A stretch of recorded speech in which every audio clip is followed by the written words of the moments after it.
That's it. Yeah, Are we ready? I think we can ease in. Yeah, let's do it. Okay, this is right now our last scheduled budget work session. We had a couple topics for today. One is to loop back around on the fire budget. Second item to talk about council staffing and what's in the recommended budget. And then what other topics of interest to the city council. I will also mention that we had our final public meeting last night in District 2. Ms. Bivens, Councilmember Flores might have had the attendance record last night. Good. Right? Anyway, we've received a lot of feedback, a lot of input on the budget from those different public meetings. We'll summarize that and bring it maybe to the work session on the 20th, just so everybody can get an idea of the input that's coming in through that, through those methodologies. So with that, I'll get up and talk a little bit about what's in the fire budget for the upcoming year. Awesome.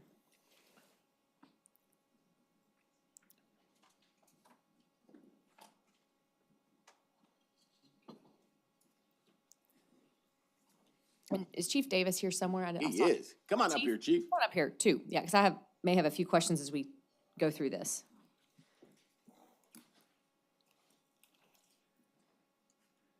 All righty. I'm just going to try to summarize a little bit about the process and what's in the upcoming budget. It's been, as you remember this time last year, we talked about putting a staffing study in place. I'm going to talk about some of the key takeaways from my standpoint and some of the challenges as we move forward, and then dig into what's in the recommended budget.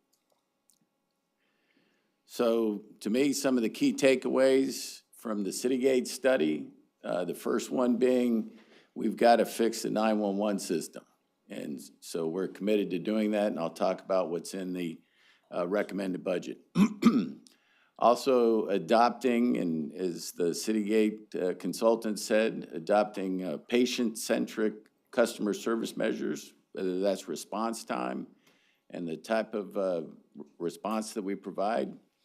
Stabilized services in North Fort Worth, primarily as it relates to second unit response. And then prepare for future growth. We're going to continue to grow. Citygate mentioned far north. We're going to add resources in the far north, and we look at, as we grow in the future, where to put fire stations. I think I mentioned all this. I do want to say that when we started the study, we invited MedStar to participate, and I'm glad to say MedStar jumped all in to be a part of the study, because it is a system that involves not just the fire department, but involves MedStar, and they provide the pre-hospital, when you think about it, the ambulances and the pre-hospital care. All right, so some of the challenges from the study, that's the growth in far north Fort Worth. We're going to talk about how we're going to address that. The paramedic delivery, both of MedStar, and we'll talk about from a fire department standpoint. And again, we're going to fix 911. Just a reminder of the number of calls, or the type by type. The majority of calls are in the area of EMS. And that just shows over the last number of years. And as Citygate pointed out, it is a local policy choice, and we will be bringing to you what some of those policy choices are in the upcoming year as it relates to response time. And both, what we're going to recommend both in the area of fire, but also in the area of MedStar.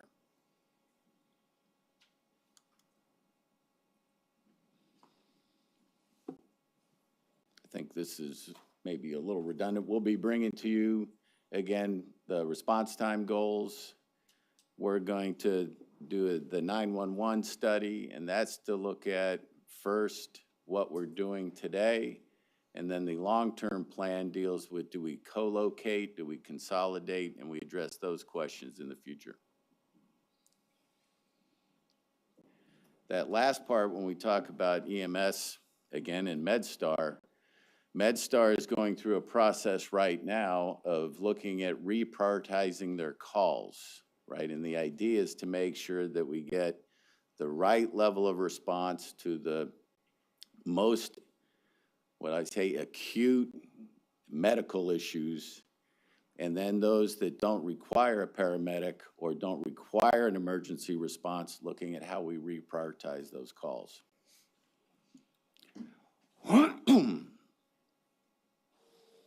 Again, a little bit more. We're going to open the station. Chief, when's that open? That's in a couple weeks. It's supposed to be, that's correct, but we've had some delays due to supply chain issues. Okay. So I would imagine sometime in late October, we should be pretty close. All right. And then we're going to add an engine company, which was also recommended by Citygate. We're going to proceed as planned with Station 46. That land has already been acquired, and that is in southwest Fort Worth. And then we're going to keep tracking what's called unit hour utilization, make sure it stays at or below 30%. That was a recommendation from Citygate. And we're going to improve, excuse me, paramedic level delivery. We're going to work with MedStar on response times and what it would take to achieve certain response time objectives. And we're going to work with the fire department. The chief and I have already talked about is how do we ensure we get paramedics on different trucks, and we'll do that over a period of time. And that last issue there was also in the Citygate study. We currently provide no subsidy to Citygate. So there is no money changing hands between the city of Fort Worth and, did I say, yeah, and MedStar, thank you.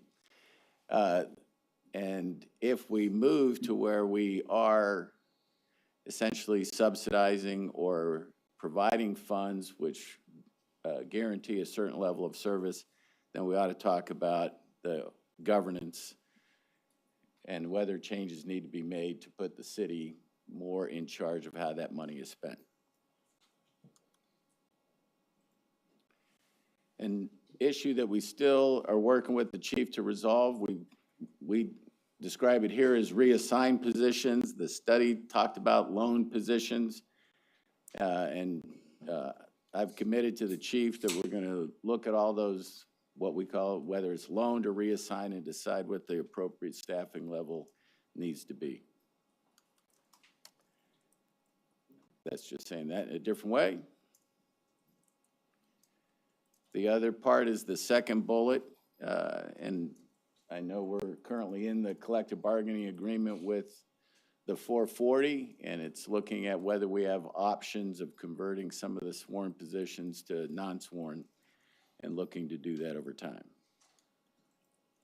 All right, let's jump into the budget. Again, we used the Citygate study and some of the things that we knew were going to be in the report as the budget was getting prepared.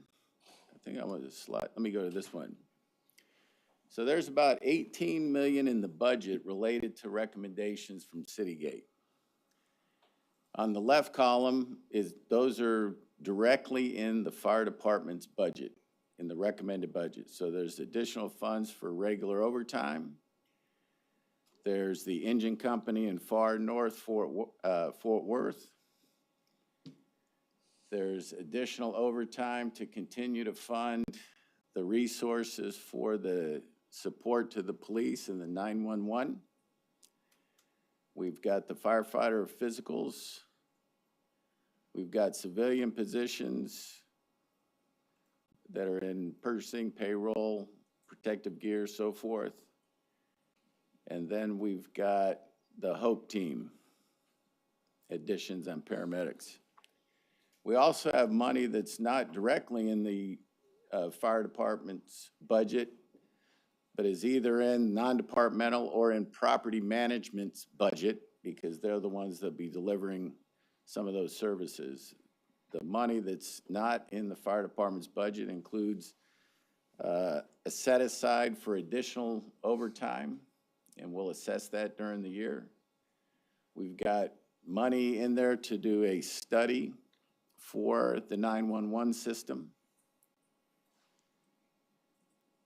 Let's see, I got out of, we actually have money, that $2 million set aside is to look at whether we do support for MedStar during the year. We've got money for the, again, the engine company, that's in property management. I believe that's for the apparatus. We've got also a contingency to deal with the loan positions and what can be converted to civilian in the budget as well.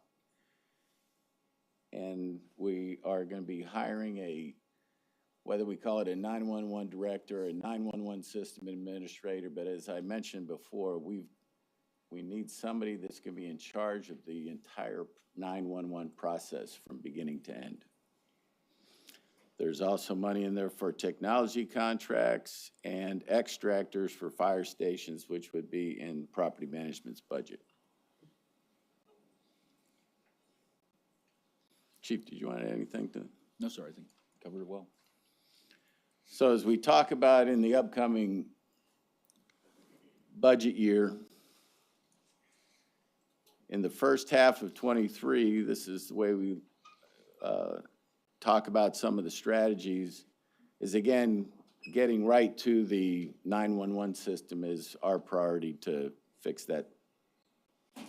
And that will be both hiring that position I talked about, as well as hiring a consultant to work with us on the process.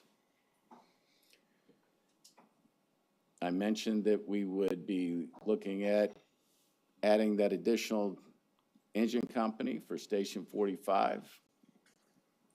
Well, I did mean to say this. The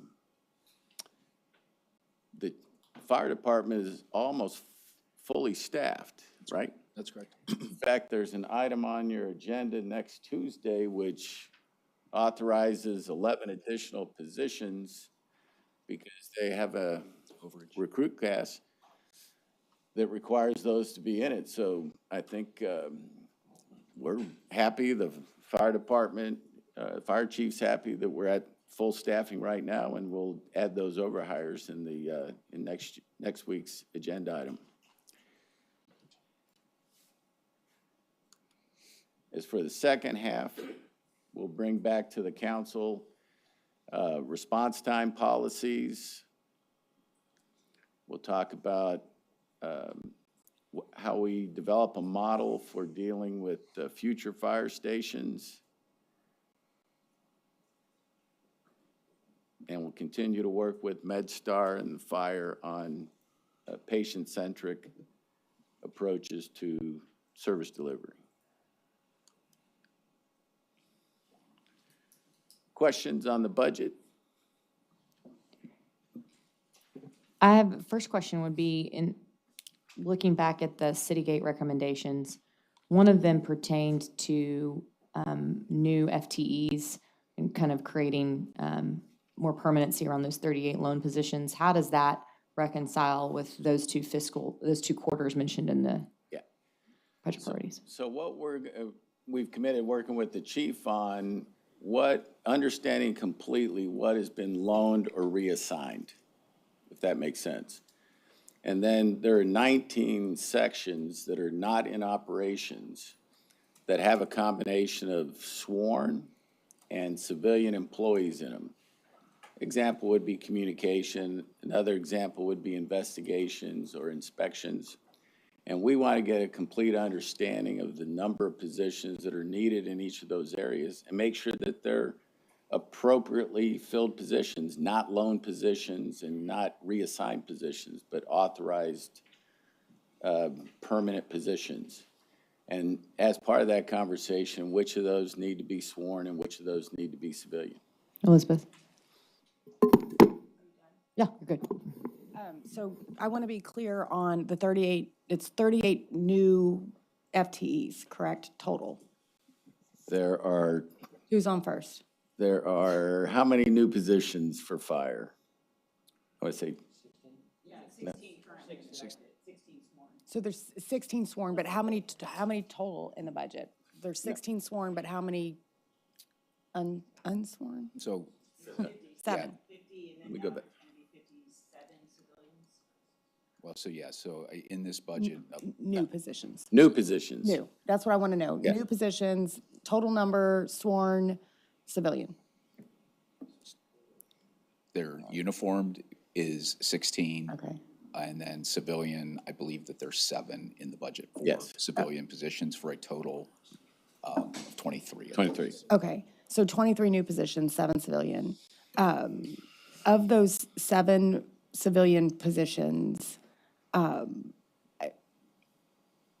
any of those currently civilian positions, are these something that will have to be eventually worked out through digestion of this report and negotiations that the city is having as part of the new collective bargaining agreement? If I may, the way the budget currently is laid out, the civilian positions will go to things such as payroll, purchasing, and gear cleaning and inspection, which is required by the Texas Commission on Fire Protection. Those are all new positions as civilian jobs. Okay, so my question is, right now, are any of those particular positions in contention about what is civilian and what is not? I don't believe that there is. I have not had any conversation or pushback from Local 440, nor have I had any conversation with. So those are additive positions, they're not conversion of current sworn Correct. firefighters. Those are added civilian positions that are doing jobs that I think we all are in agreement that civilians should and could be doing very well. Okay. We can add something, Val? Yeah, I just wanted to add on the collective bargaining piece, because we are in active negotiations now, and we do have an article pending that would potentially allow us to use civilians in dispatcher roles or fire inspector roles, but we're actively negotiating that right now with the Local 440. Okay. And this is a sidebar, we probably don't want to devolve into that, but I'm drawing off memory, which can sometimes be frightening. But when I was chief of staff for Mayor Price, I remember, Val, and you'll have to remind me, there was a lot of back and forth. And this topic actually came up among communicators and the significant problem we were having back then, even pre-COVID. And I want to say our HR director pushed back on the civilianization of communications. You would have to dig that up and talk with HR directly. I know Brian's no longer with us, but I remember an active conversation with him about that at the time. And I wonder if there's anything to demonstrate that we could pull back up now.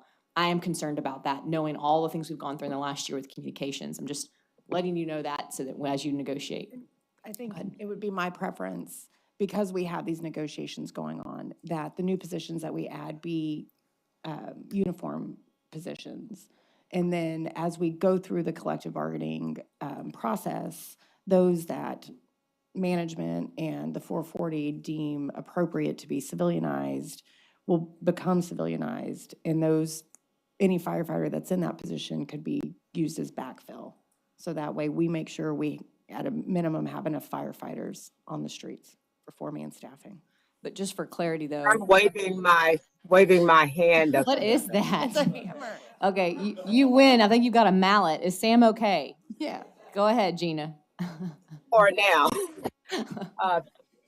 That did come up before, and I remain adamantly opposed to it. One thing that I want to say, because I will have to leave at 11, is to put it in very, very simple English. It's important to me that we have the number of new employees in fire who use fire hoses. You know, that way we know that we're talking about firefighters, not people answering phones.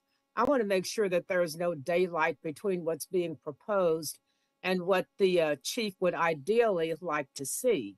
I don't want to put staff on the spot, but I feel like I got hoodwinked last budget because we were told about new positions and then only learned not all of those were functioning as I thought they would.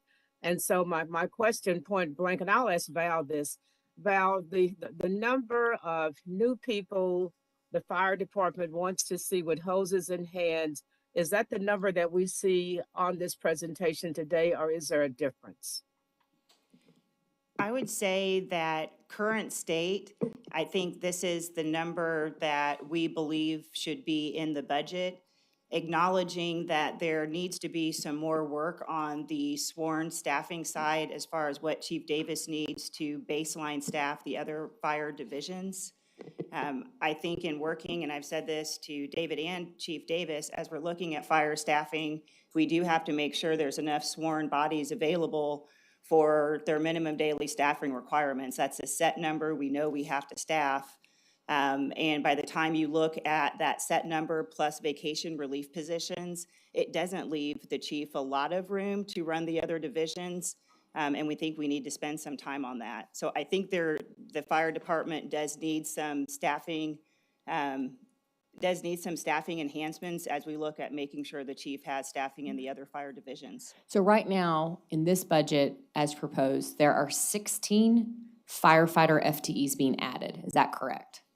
Yes. Okay. And where are those FTEs going? Right here, if I can point to it. Yes, please. So using this slide here, Mayor, what you see is the engine company, which will be at 287 in Harmon, right there in the Alliance Town Center area. That is what accounts for the 14 of the 16 uniform positions. The other two Our HOPE team. here in the HOPE program working Okay. with the police. Has there been any discrepancy in all the work towards this budget that there would need to be more than 16 new firefighters in the city of Fort Worth based on what you just said, Val? It sounds like there is probably, but you're still working on that. And how does that reconcile? Because I'm still confused on what Citygate's recommendation was with lone positions and FTEs. It gets really murky. How many new firefighters are you wanting to have that you don't have currently in this budget? So Mayor and members of council, Val and Mr. Cook and I had this conversation the other day, and first of all, I'm very appreciative of the budget that was proposed for fire. It's the best budget I've had in 4 years of me being here personally. But since that budget was proposed, we've got the Citygate report back, right? And so now the question from a policy perspective with city manager's office, council, and others in the room are, how do we build that plan, and what do we want to implement? How do we implement it? How do we fund it? And how long of a time does it take us to get there? And I think that is the difference between what's been proposed and where we are at today. Is in between time, we've gotten this report back that now raises additional conversation. And that's very helpful. And I know everybody's got questions, but one overarching theme I've had is that right now we're in this fiscal year budget, and we need to make decisions, not just for fire, but for the entire city. And we've made some great headway. We're almost there, right?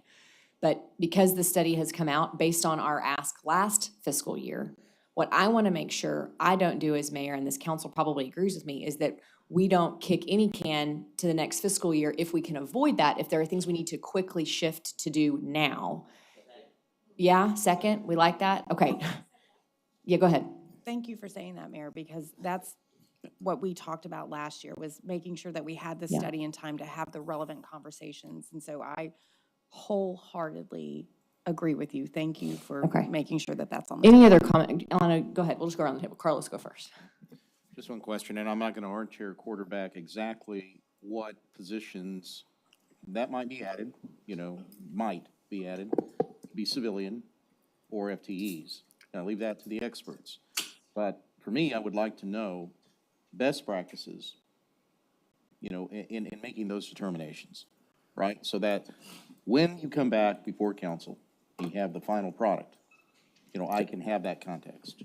So let me, I believe the resources are in the budget, right? And if you just look at this chart, we've got a contingency for overtime, and we have a contingency on that the fifth line, vacation relief, sworn versus civilian positions. So the money is in the budget. What we want is a little more time to work with the chief and the fire department to decide, do we turn that money into full-time sworn positions? Do we turn that money into full-time civilian positions? That's our commitment with the fire department. I believe the resources from a money standpoint the money's in the budget. We need more time to figure out what does that translate into. So back of napkin math, the $1 million that's listed there, you're referring to contingency vacation relief, sworn versus civilian. Is that the line item you're referring to, that the money's in the budget? Yes, How many firefighters, theoretically, we decided we wanted all that money to go towards new firefighters. How many firefighters would you get out of $1 million? I'm gonna do roughly 10, Okay, yeah. okay. Then there's overtime contingency in here too, so Where's that? that's in the top line. Okay. Just curious, why is it separated? Why is it fire department budget and non-departmental property management? Well, because we wanted the contingency in the, not where we usually put contingencies, is in the non-departmental account. Okay, The first one is the 5.5 is direct allocation to fire, because we could do that formulaic, to say it another way. There's a formula for overtime. okay. Go ahead, go ahead. I've got, include me whenever you can, Mayor. Okay, Alan, go first. Go ahead. Okay, so just for my clarification, Val made a comment about minimum mandatory staffing level.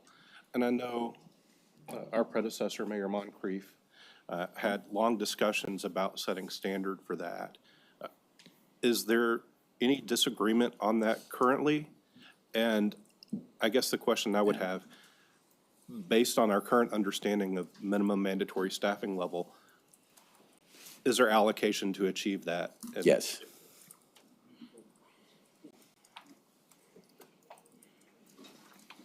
Councilmember, if I can add, there is not disagreement in that area, and I think that's an area that Chief Davis has worked closely with the local on. And I think I can share in front of this group, we've continued to work with the local 440 on a pending staffing grievance, and we've been able to reach a resolution, and I believe that the city and the local are all on the same page regarding four-person staffing. Chief, do you want to have anything to add with that? No, ma'am, I think you highlighted that well. Okay. Go ahead. You have a question? I think there is another expert here, Dr. Steve Knott with Fitch and Associates. Did you have any comments that you'd like to make as part of this? He's read the report too, and I think has some thoughts. God bless you for reading the report. Good morning. Thank you for having me. Mr. Manager, thanks. You know, we were hired by the local to go ahead and do a high-level kind of companion study along with the City Gate. So just a little bit of background before I get into my comments. Fitch & Associates has been around for over 35 years as a public safety consulting firm. I retired from the fire service, you know, have a PhD in Master's in Public Administration, et cetera.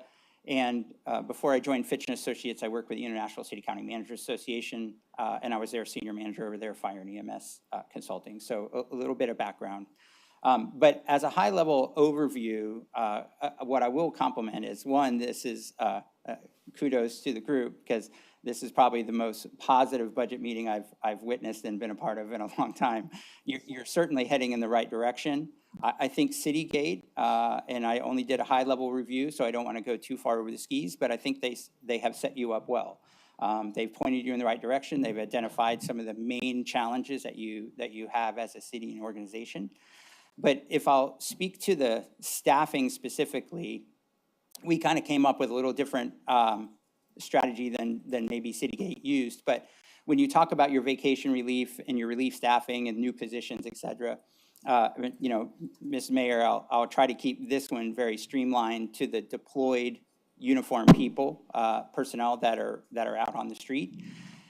Looking at your allocated FTE count and your typical vacation leave and the long-term illness and sick leave use for each day, what you really need in our estimation is between 52 and 77 additional FTEs in order to cover what that average leave is.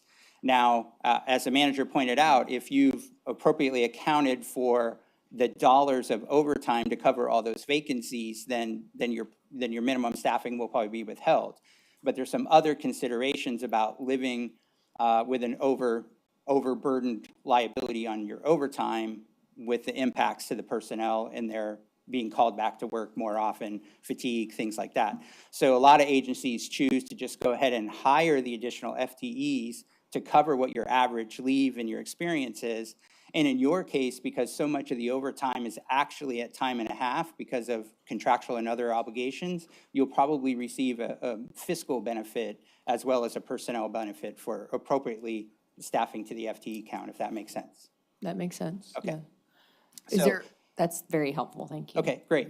So another couple things just to mention as I hear this is I think as an agency, you guys are really well positioned to tackle these issues now.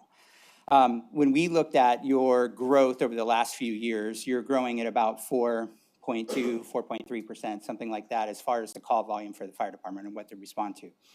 So projecting that out, if that estimate over the last few years continues, and we will say nationally, the growth in EMS specifically is between 3 and 7%, and the lion's share of your work, like most cities and municipalities, is in emergency medical services. So as that call volume grows, you'll actually, our estimates 8 years from now in 2030 will actually be about 70,000 more calls than you run today. To give you perspective about the complexity of that growth model, is that's the current call volume for the city of Orlando. So you can't, what many of your peer large metro agencies have done is not address the investment and reinvestment needs incrementally until they get to a point to where the corrective action is such a cliff that the check is too large and it really impedes addressing the real issues. So for you all to address the issues now and start heading in the right direction is going to be very important. And EMS, as Citygate pointed out, between the challenges with MedStar's current performance, your dispatching, you're on the right track for sure, but EMS is going to be a pivotal point for you to get some policy direction on where you want to go. And the reason I say that, if you come back to the analogy of the city of Orlando, you really need to adopt what your standard of performance is going to be so that your system experts and fire chiefs, et cetera, will be able to manage the growth along the way in a systematic manner rather than the budget process re-exploring each round. So if you have any questions, I'll be happy to answer. Thank you.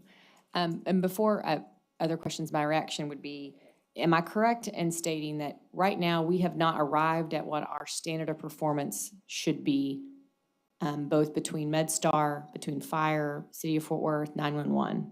Am I correct in that? Okay. Yeah, correct. And we hope to get to that place of agreement within a certain period of time over the next coming 2 quarters or next year? Okay. But you feel like to get to that standard performance, which you've also agreed is really important, we're funding the right way to get there in this budget? I believe so. Okay. Where's Chief? Sorry, Chief. Would you agree with that? Like that we've got the right resources in this budget to get to that level of standard of performance that we need to find? Yes, like I said, I think I stood before you last year, and as part of the staffing study, I think we committed to the staffing study. I'm very proud of the effort and the work that our folks have put forward with the staffing study. And at the end of the day, what I was asking for is a plan. I think that the work of the consultants have helped formulate a framework for a plan, and now it becomes a conversation and a policy decision on when and how we get there and what we prioritize. So I am a part of those discussions, but those are also, collective, so. Yeah. And one more item, sorry, is when you look at the $1 million set aside on contingency vacation relief, sworn versus civilian position review, there's a likely scenario that we may arrive, 6 months from now or whenever it is, that we need 10 new firefighter FTEs, correct? Yeah. How long does it normally take you to recruit 10 new FTEs from the point of? So that's a really good, I appreciate you asking that question, because the way it currently sits in fire and police, I'm sure, is that the hiring process and onboarding process is approximately a year. Okay. To get from recruitment and background investigations through the hiring process, through training, and actually out on the street. So there is a lagging response to any type of, from hiring to actually seeing a benefit, Yeah. is to directly answer your question. And that's very helpful, because what I'm just concerned about, I guess, is knowing how important, and that everybody agrees, the standard of performance is very critical. And to get us to that place, it's gonna take the year of planning, which I agree with. If we decide a year from now or 6 months from now, yeah, we're gonna go with 10 and maybe more, we're looking at a 2-year potential window before we have those firefighters here. And we still have an overtime significant problem in the budget. So you can react to that, but that's a concern I have out. And I know some of us have talked about that as well. Gina, I promise I haven't forgotten about you. I'll get you just a second. I know. It's scary. You leave that hammer at home, Gina. Don't bring that up here. I was glad to hear the expert talk about the overtime factor, because it was just baffling to me why we would just plan on using overtime to meet the needs. And so I'm glad that that's been addressed. One thing I just want to state very clearly before I leave is, this council, it's very obvious, this council is solid behind the fire department. I hope that we can, everything that I'm seeing and hearing, I hope it's really, really true. I don't want to have to play a shell game, but at the end of this budget, session, we're going to be found supporting fire. And so getting there without any tricks is going to be real important to me. And I stand in support.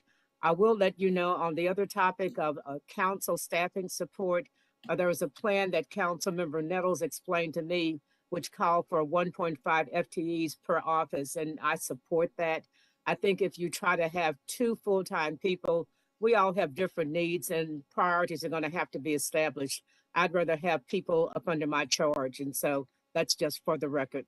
Y'all may come up with something fabulous in my absence, but that's where I am now.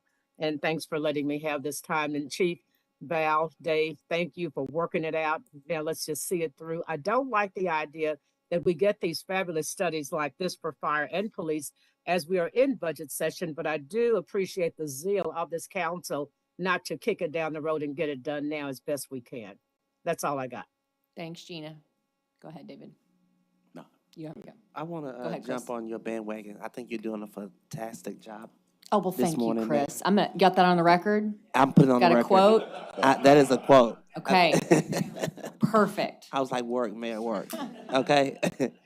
And so I think where we're trying to get to, and if it takes a year to get them through the system, I guess another question is, how much money does it take to get them through the training process? Because if we can approve the number of fire that we think that we're going to need within the next year now, so that they can start the training process and they'll be ready to go, we won't be 2 years behind down the road. So I think it's important that, because once we actually get them on the budget roll, won't be to the next physical cycle as a firefighter. David? The chief can address this, and you've seen it for police, so they do, because there's gonna be attrition as well. So there is the ability to plan when we need, whether it's a fire class or a police class. And I think police has shared with you what they're having multiple classes during the year with the attrition. I'm not sure if you've planned one for the upcoming year, then it's just adding the number of people to addition to the class. Chief? Thank you, Dave. Councilmember, every budget year, there's a recruit class allotted of 24 people that are budgeted for. We have had bigger recruit classes because of the attrition that Mr. Cook speaks about. A recruit class, to give you a typical recruit class, costs the fire department through the onboarding process, the hiring process, the training, and that training is their salaries plus instructor overtime, because we use a lot of that, is approximately $900,000 for a class. So it's real close to what Mr. Cook said of $1 million. So, I think I'll stop there. Would it make sense to add FTEs now in addition to the ones we already have for the forecast of what's going to happen the next year, so that we're not, like the mayor said, 2 years behind once we figure out we need these extra people. It's okay. As the fire chief, I'm going to stand here and I'm going to be very gracious in the fact that I really appreciate everything that has occurred so far this year. I think that's a policy conversation. I've had that conversation with Mr. Cook, and like I said, we are in a position where we have a study, we have a plan, we've got some confirmation, I believe, from Mr. Knight that we're on, that there's not discrepancy in what we see in the report. I think next steps are a collective conversation for a conversation, I guess, like today. And I don't want to look a gift horse in the mouth. I really appreciate what's been done, and anything else I'm happy to be a part of. I'm happy to take additional people. I'm happy to work with the city manager's office to make sure that they're the right people. But to the level that we do that, I think that has to be a collective conversation, and I want to be a part of it, but I also want to be a reasonable part of it and a professional part of it. Chief, the only thing I would add, Mayor and Council, too, is I think that there's room in the budget, because I keep looking at that $1 million line item, and also funding that had been set aside just in case for overtime, that there's room in there to look at using that funding for FTEs potentially, as at least as a starting point. Repeat that one more time, Val. That in looking at the recommended budget, we had put funding in non-departmental for contingency overtime. We knew the fire department was getting closer to their authorized strength, so we're anticipating that overtime costs will be able to decrease slightly. So we had just put some contingency funding in. And also contingency funding as we looked at the vacation relief ratio and making sure they had people to fill that ratio, and potentially looking at civilian positions. But there's $4 million that could, we could look at potentially assigning those, to positions and not setting it aside for other contingency reasons. Right. Thank you. Alan? So, Chief, I've heard a few numbers, and I'm just trying to do the math in my head. But I mean, annually, what's our attrition number? So in my 4 years I've been here, and I've looked at this closely, we're averaging approximately 35 to 36 people separate from the department generally from retirement after tenure. Okay, so well, it's 34 to make the math easy for me this year theoretically, or this coming fiscal year, plus we're adding 16 sworn positions, tells me that we need to train at least 50 firefighters this year, and you indicated that we typically run about 24 in a class, and that's what we're planning, one class right now. So it seems like we're losing ground this year. So Councilmember, I'll clarify a little bit of that. There is 24 that is currently budgeted annually in the budget. Mr. Cook, Ms. Washington have been very supportive in increasing the size of recruit classes using salary savings in order to get us to the authorized strength level that, because of that lagging hiring, we struggle to always be right at that number because it takes us almost a year to get people through the process, so other people retire.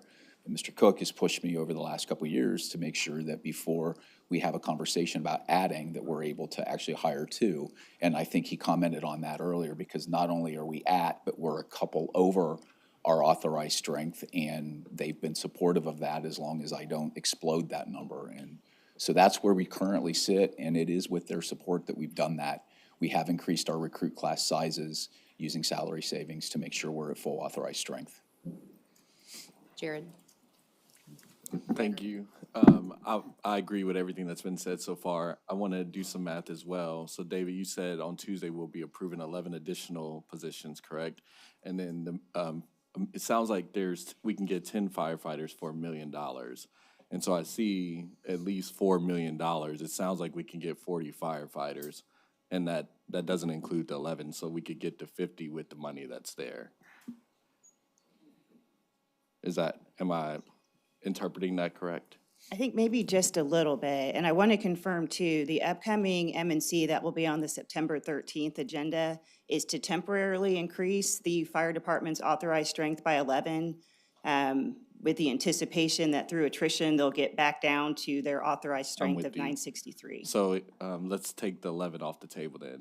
We still have $4 million for 40 firefighters, and I would be supportive of that.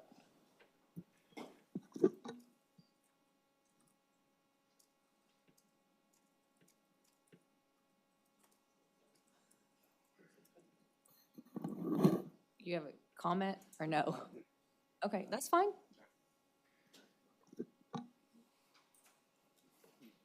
So let me back into it. We are completely staffing the operations and vacation relief of the fire department to operate all the stations. The question that we're still wrestling with, and we've committed to the chief, is what amount of sworn positions and civilians need to be on the non-operation side. So we're completely staffing operations of fire, right? So the question is really, what are the sworn complement and civilian complement that are in the headquarters side of the fire department? That's why we put some of these contingencies in there, so we can have that evaluation and decide. So when we're talking about investigations or plan review, do those need to be sworn positions? Do they need to be civilian positions? And how many do we need? That's what's left for us to do. And I'll just clarify my sentiments. I understand the administrative part of it and the headquarters positions part of it. What I was referring to is firefighters and with fire hoses, Yes. like Gina said. And so the intention of the staffing study last year was for us to have the information that we need in order to make a decision now, because we know that it's a lagging decision, that it's not, just because we approved in this budget doesn't mean they're ready day one. And so I want to go ahead as a council member and just lay it out there that I'm ready to approve the positions, because I don't want to kick it down the road. So that's where I'm coming from on that. And I don't want to keep studying it to death, and then now we're 6 months down the road and we have to make a decision that's still going to take time for us to get to anyways. Anybody else? Go ahead, Leonard. Yeah, just maybe jump in topics quickly on the two 9/11 line items, which are a significant number for us.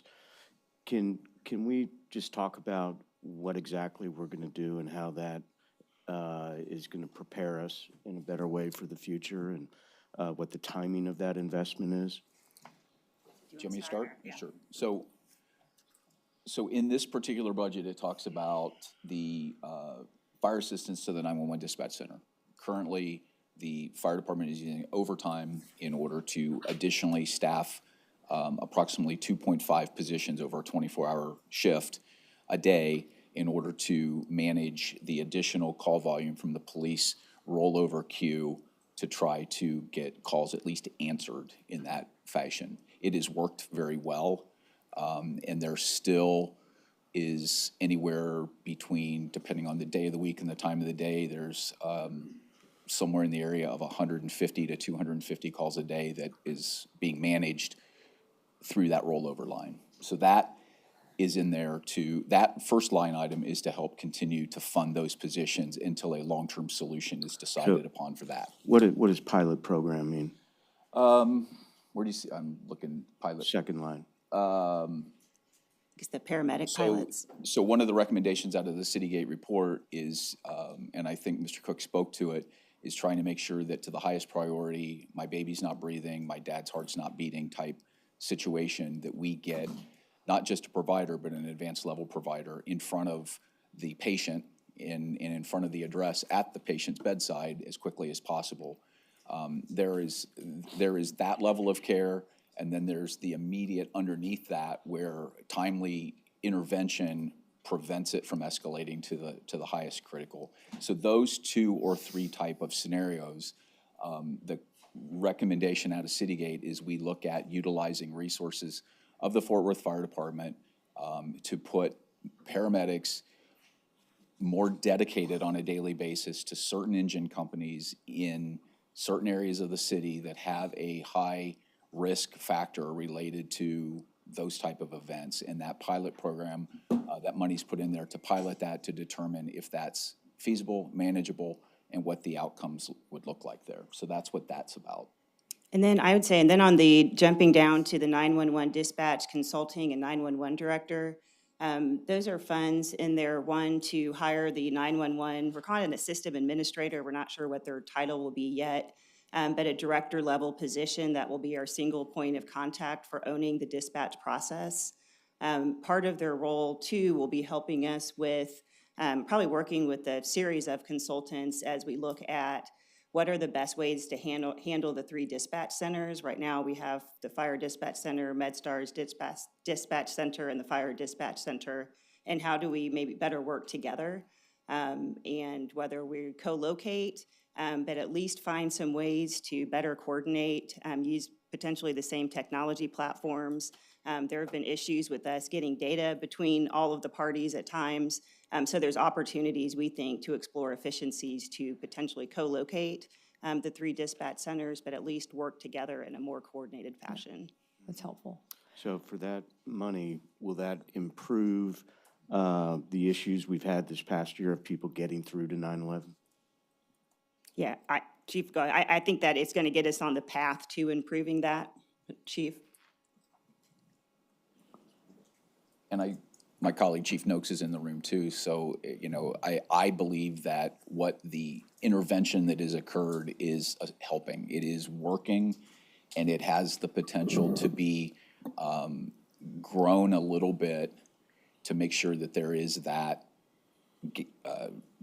gap put in place to prevent a crack where somebody falls through it until a policy conversation occurs, something is proposed that is more of a long-term solution regarding consolidation, regionalization. And if I may take the liberty, sitting on the Tarrant County 911 Board, I will tell you that that conversation is occurring in our office, or not our office, in those board meetings as well, about regionalization and what it looks like throughout Tarrant County, because there's over 40 public safety answering points alone in Tarrant County.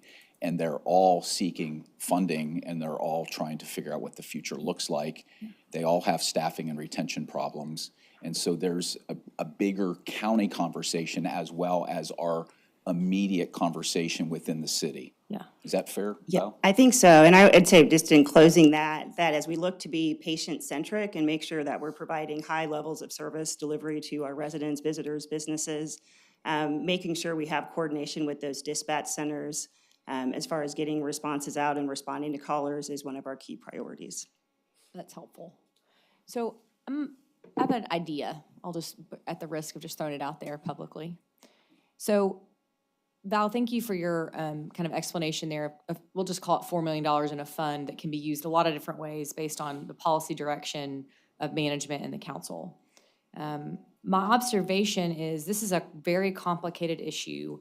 And I'm a little worried about this body being able to keep up with the need and paying attention to this enough if it's just management and fire and 440 work on this for 6 months and then come back to us.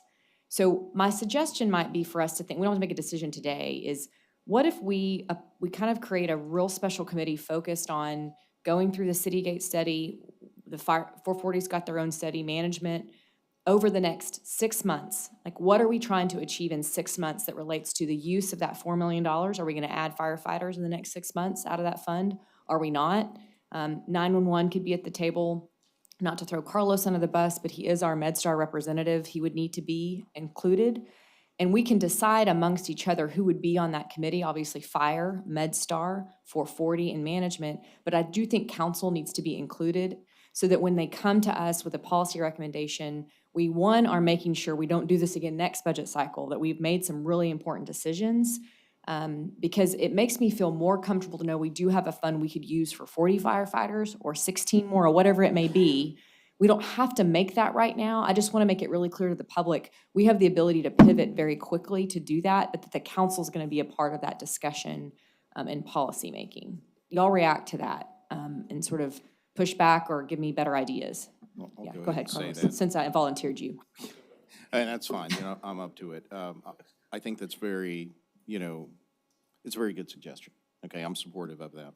And in fact, the question that I was going to ask really does pertain to comparing the Citygate study and, you know, the expert study here. And I'm sorry, I forgot your name, sir. But I did have a specific question, you know, about that when it comes to the unit hour utilizations. Okay, so if your study is recommending a certain number of additional FTEs, all right? City study is saying that those utilizations should remain at 30% or below.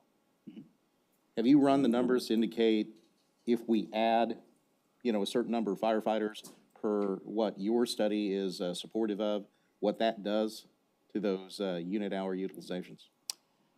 Yes, so I don't want to go too in the weeds, but Yeah, there's some and don't, I'm nuance just, to yeah, that. trying to get some initial information. So the first thing is unit hour utilization, and the 30% is actually something that we've posited as a firm. And we actually, what's unique about our firm is we actually run ambulance services, both government and private. So we know the business very well. The unit hour utilization is really about the people component. It's about taking care of fatigue and clinical decision-making and driving and all those kinds of things, health and wellness that impact personnel. So you want to control that workload. In our analyses, and I saw what Citygate did, and they looked at it across each hour of the day. So you might have some peak periods where you cross that 30% threshold. That's not the exact strategy that we support, because we know there's going to be surges in really busy times, and then there's also downtime. So we take the totality of the 24-hour period and look at the unit hour utilization based on what that means to the people. It would become extremely costly for you to address every surge that happens in the system. So we kind of take it a little bit higher level. With that said, your unit hour utilization is approaching needing to be addressed. And certainly, it would not be uncommon for a body like yours to really discuss the efficacy of using large fire apparatus to run 7,000 calls, right? Because it's very costly to do so. So one of the strategies to talk about is how do you control that? And as you, from a policy discourse, explore your solutions for EMS, you're going to have to think through what's our best pathway of how we address that. And the reason I mention that is, and I mentioned because we run ambulance systems, for example, you know, our firm, we run the University Health System in Lubbock. To move from where MedStar is today on their priority 1 response times, which are underperforming their objectives, all the way down to 9.5 minutes will be, you know, I haven't been part of your policy discourse, so take it with a grain of salt. But running those systems, that kind of a move is a huge investment, and I don't see the solution of how you get from point A to point B yet. So that will likely cause the interplay between the public-private partnership about where you invest in that equation to solve the problem and you know, what their role is. So with all that said, your UHU is actually fine, but it'll need to be addressed in the future. What I talked about the additional personnel, and I really, you know, just listening to the conversation, there's budgeted positions, right? Which is great that you're meeting the budgeted positions. What I'm trying to posit is that your budgeted position, the FTE allocation, isn't correct to solve your overtime burden, right? So it's not that you're at capacity or you're budgeting to the point that you want to be. It's the fact that budgeting, the FTE count should probably be about 70 people higher in order for you to account for the average leave and reduce your overtime burden. And if I may jump in too, because I agree with what you've said, and I don't think the unit hour utilization, like you said, doesn't really address the overall staffing issue. And Mayor, to your point, I think this is where it's helpful to maybe have a whiteboard up and really kind of sketch out what the staffing is. Because even in the Citygate report, they did not spend a lot of time on making sure that fire's minimum daily staffing requirements and vacation relief positions, what that impact was on the budget. And we can show just mathematically what happens when you need 892 people by the time you do minimum daily staffing and vacation relief, and out of 963 people, right, that leaves whatever 70-something people left to do the other business of the fire department. And that's what we really want to focus on, is once you staff 100% the vacation relief positions, the minimum required daily staffing positions, because without bottoms and seats there, you are paying overtime. It's not always time and a half, because in our collective bargaining agreement, there's some overtime that's straight time and some time and a half, but it's not having positions on the operations side that forces the overtime.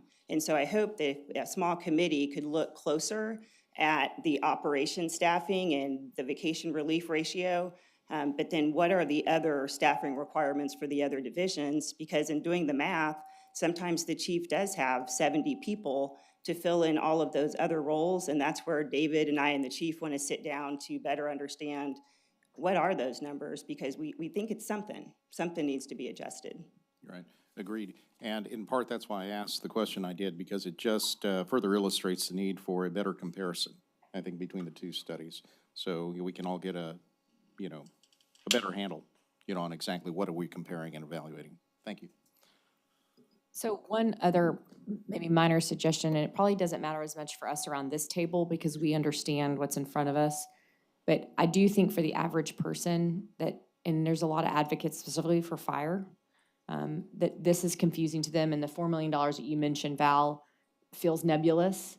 So I might offer a suggestion for consideration to management of, in the fire budget, somehow find a better way to articulate what we're actually achieving here, which is we now will have 16 new FTEs, firefighters with hoses, as Gina would say, that will go to Station 45 and 2 to Hope Team. In addition to that, we have a contingency fund of up to $4 million, which could be used to hire 40 firefighters, 10, 12, but that's a policy decision that we need to make before the next budget cycle in the next year. Those are some decisions we need to make. Does that make sense? Yes, go ahead, Jared.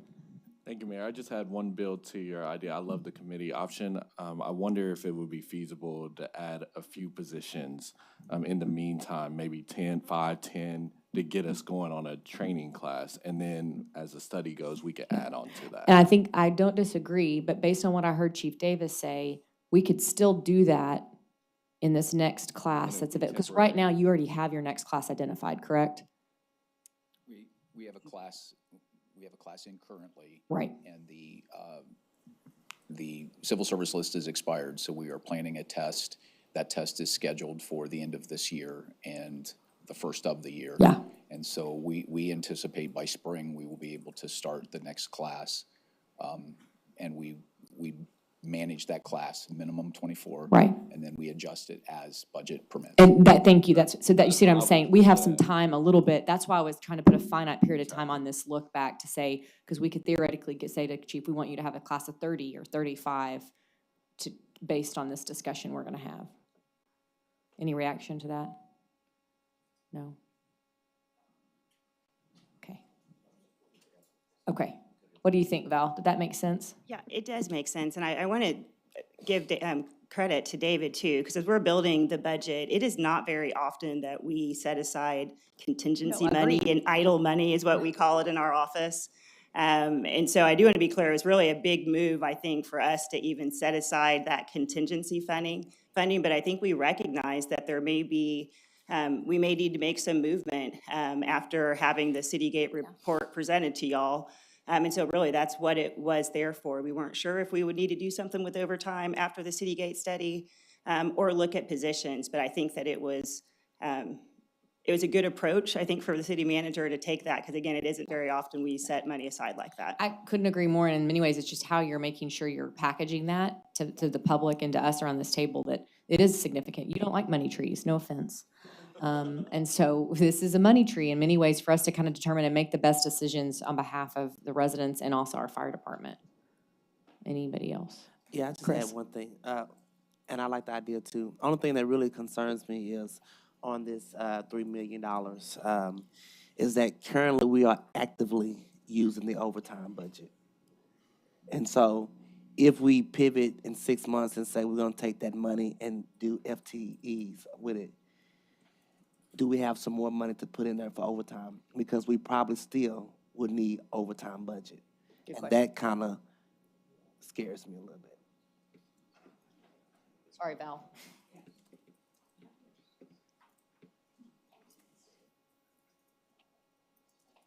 I'll comment too. Miss Gina, she's back. She came out of nowhere. 50,000 out there. I'll just weigh in on that. That's going to be the chief's responsibility. And the idea that he doesn't have to have the uncertainty of overtime, I think will be a good thing, but it's going to be up to him to work that budget. I think we're equipping him with what he needs financially, and I'm just real happy about it.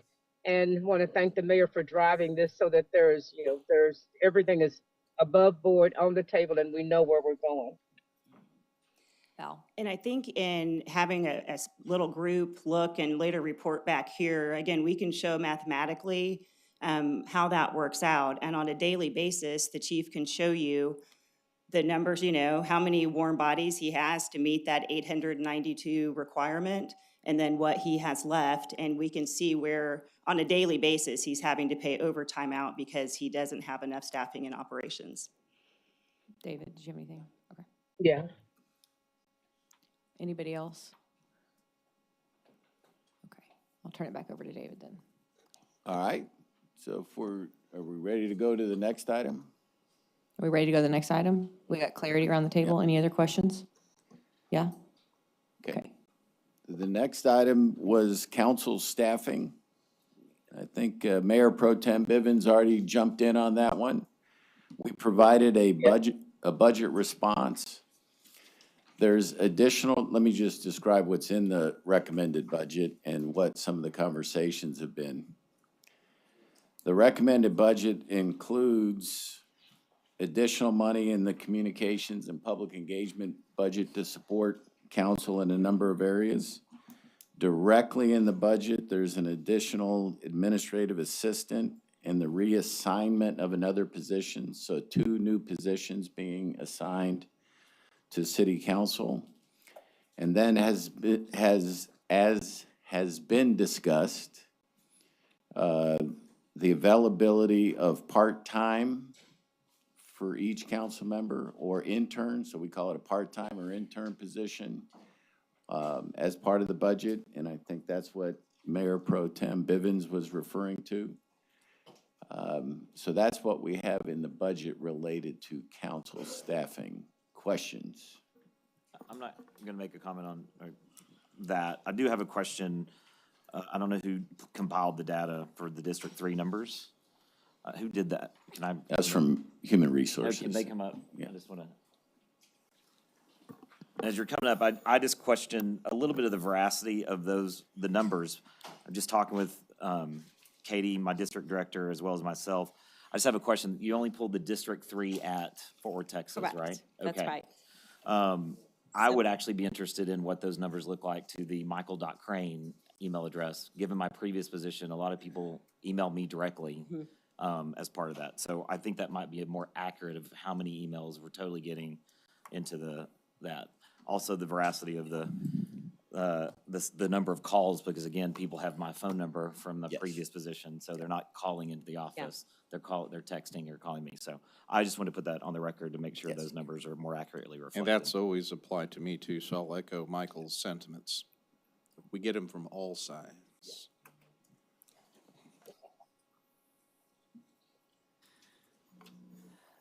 I need a clearer understanding of the positions, David. Okay. You mean in the budget? Yes. Well, yes. So in the budget response, what we described is there's an additional new position.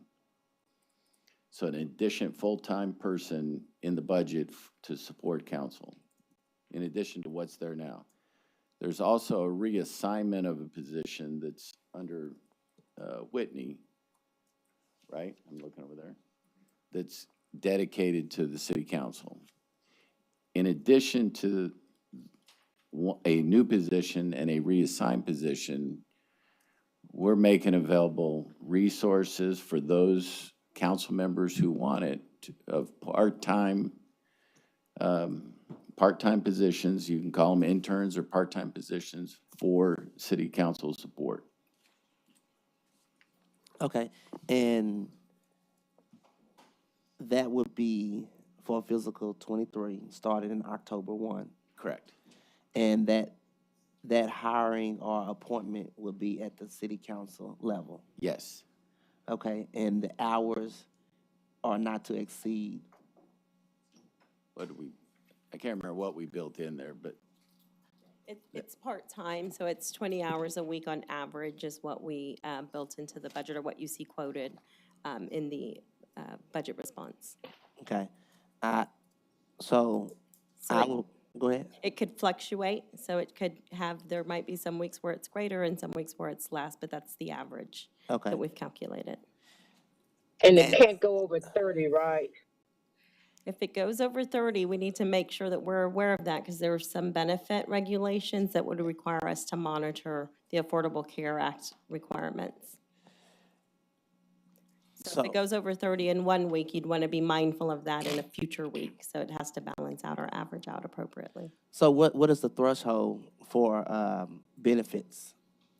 So the threshold for benefits is full-time for these positions, and I'm going to look over to Nathan to make sure that that's accurate. Yeah, so 30 hours a week.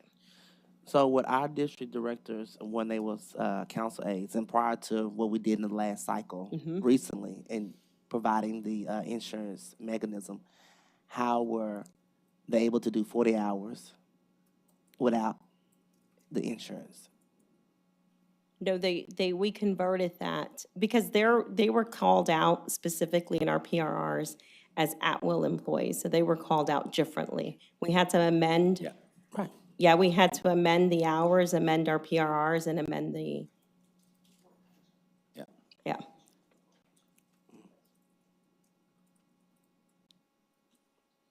Go ahead, Can Jerry. I add something? Yes.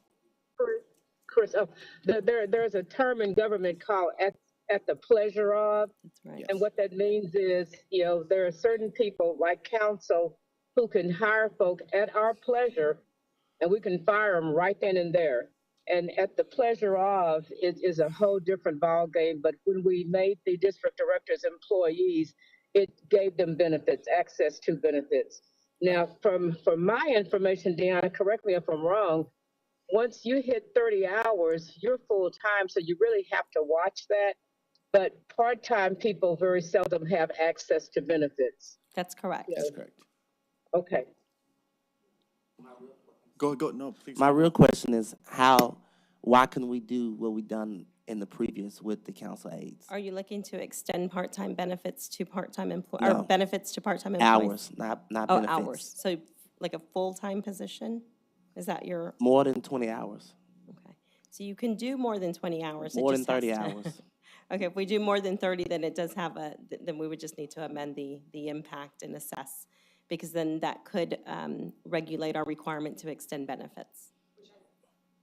I just want to go on the record, if we're going to do that, if we're going to if we're going to extend the hours, if they're going to work as a full-time employee, I think that is a different discussion that council needs to have, because I personally will not support giving them the extra hours and not giving them the benefits that come with that. So, In other words, making them what we were before, which was a district Right. director without benefits. correct. Yeah. Correct. If we're gonna make them full-time, we do it right.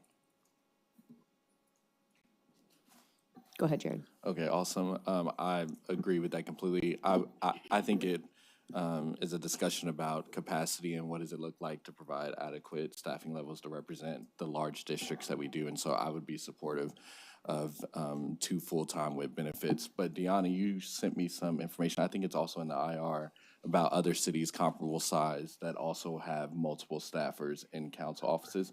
Can you just speak to that?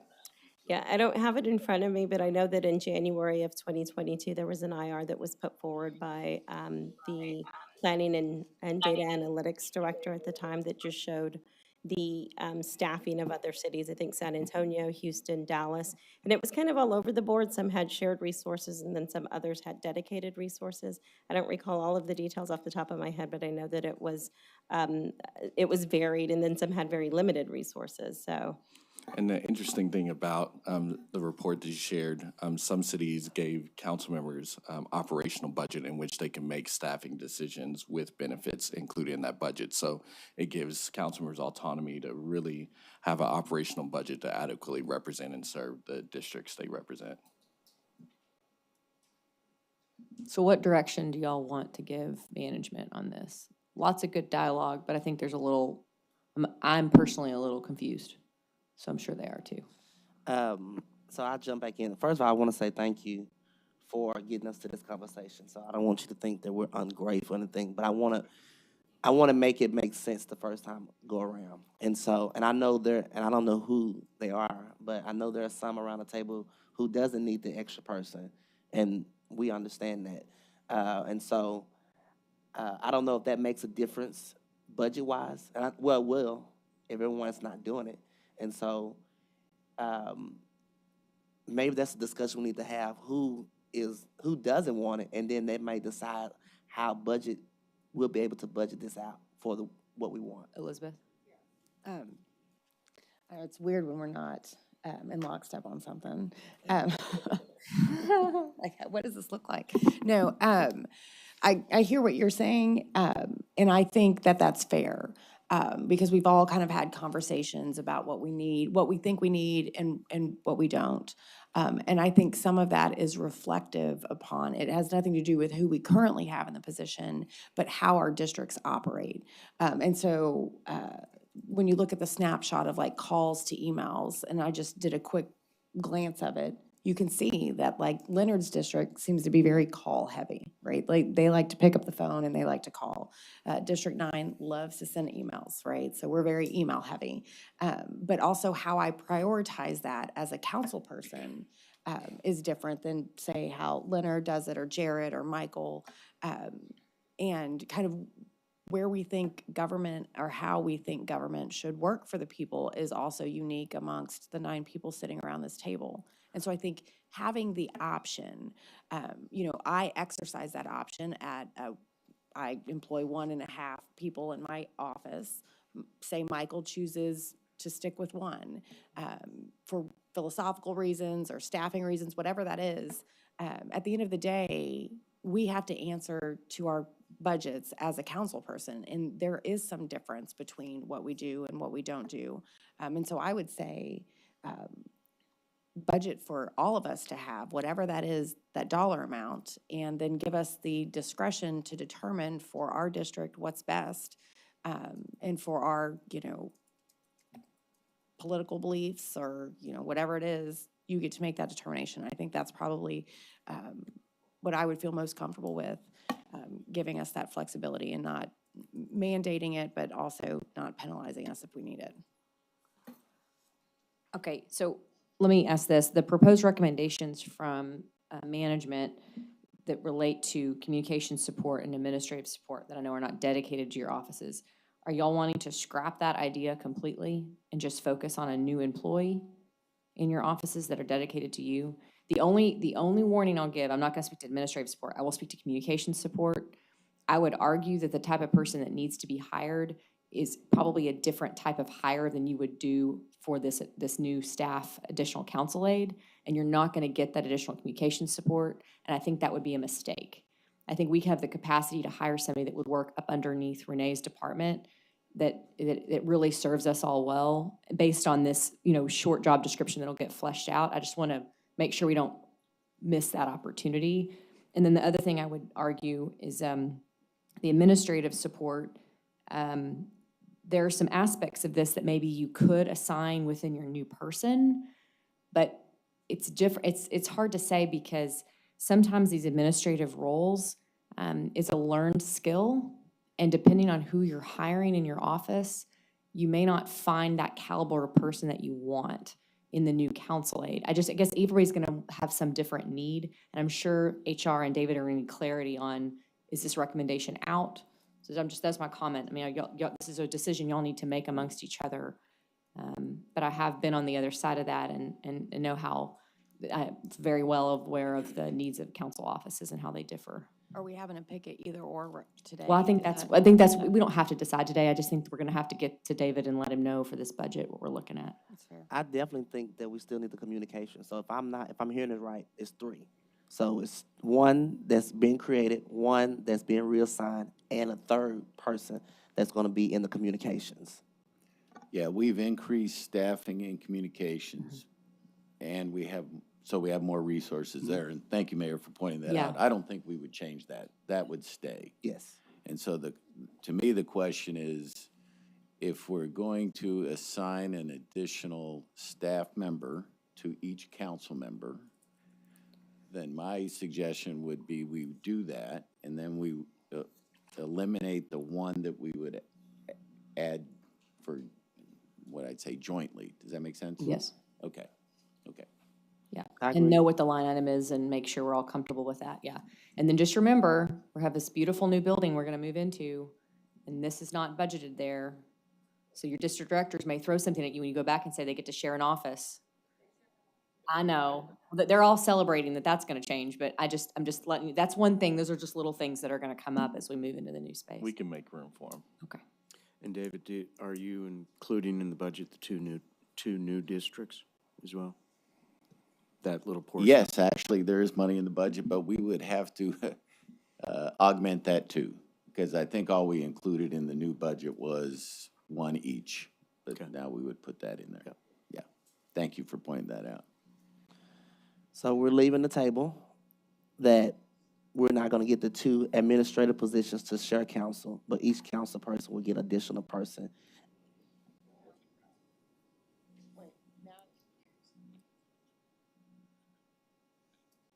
Yeah. Go ahead, Elizabeth, talk it out. I can tell, your brain's quick. See me waking up. Yeah. The coffee hit. Lucky for David, it didn't hit before fire, so I think you were good. So the position that we had, that we were creating for admin, walk me through just very high level what that particular admin position was going to do. Thank you. I want to have informed decision. Yeah, so very high level, the one that we were recommending to add to be a shared resource was to help alleviate some of the call volume or some of the administrative tasks from your council, from your district, your council aides now, so they could focus on some of those higher level, more complex items that you deal with as part of your role. So it would be, hearing that, thank you, I appreciate that. Hearing that description, I would be comfortable scrapping that position, because I think whatever new person that you bring into your district office would handle those calls and those, and I hear your concern about like the administrative portion, but it doesn't sound like, I mean, it administrative, but constituency services based, and I think that is more appropriate at a council level. And so my position is I'm comfortable with scrapping that one position, keeping the new communications position, scrapping the position that Gianna just described to us, and then adding the 0.5 to council offices. Two, my bad, two. To what? 2 full-time. So you'll have your district director, and you'll have a new position An that is aide. full-time with full benefits, working for the city of Fort Worth. Here's one thought I have on that is, I'd like some discretion within the office for us to decide what those pay levels would be. And I think that's key here, that, Okay. yes, because Just want to make sure that's It, part of it's this. almost like, to me, if you think about other, government levels, if you have a district or a legislative correspondent or somebody that there's probably gonna report to your district director, what does that pay look like? You have a discretion, and that's probably a pay range that Deanna's gonna have to come up with. Is that, you look And like you're. it is a pay range that we'll have to come up with, and it's one of the areas that I probably would struggle with the most, and I'll just kind of explain why. In a previous city that I worked at, we did operate with the ability to allow council a budget, and what we created was inconsistencies in pay. And so we would have probably more defined structures so that we don't have that issue. I think So we can do that, and I yeah. think you can create a position exactly, a position that works. I'm trying to articulate to this table, make sure I'm getting it right. Y'all don't want necessarily 2 district directors. You want to keep your district director position, have a new position that would kind of report to that district director. Yes? Yes. Okay. And that ability within a sliding scale or a pay range for us to say, if we want someone really, really, but it's going to cost this much, we also know then we have this much left over to do that other position, and we figure out how to make it work. Much like it happens in other government offices on the Hill, et cetera. Michael, just so I'm clear, because I think we're on the same page, we don't want just the flexibility for the new position, but also the district director. So I'm going to use round numbers. Let's say that number is, you have $100,000 for payroll. Now you can, in your office. You can take that and say, I'm gonna hire one really amazing, you know, superstar that, like, I'm gonna hire a Michael Crane. And, Get that on record, Michael. right? But we have that, we get to, right. Giving yourself a pay raise over there. And so, but we have that ability and say, you know, you prefer to have, you know, however you want to do it, but that set budget, because right now, all of our district directors make the same, and That's I right. get that there are potentially pay disparities, but I would argue that that's my, you know, that's for me to handle with my employees, right? Like, if I have to be able to articulate to them, and if they don't like it, they can leave. So, not to be hateful, but I mean, that's how our employment system is set up. And not to belabor this, but, and not to make it difficult for you in HR, Deanna, but you brought up earlier, Elizabeth, our district has different needs.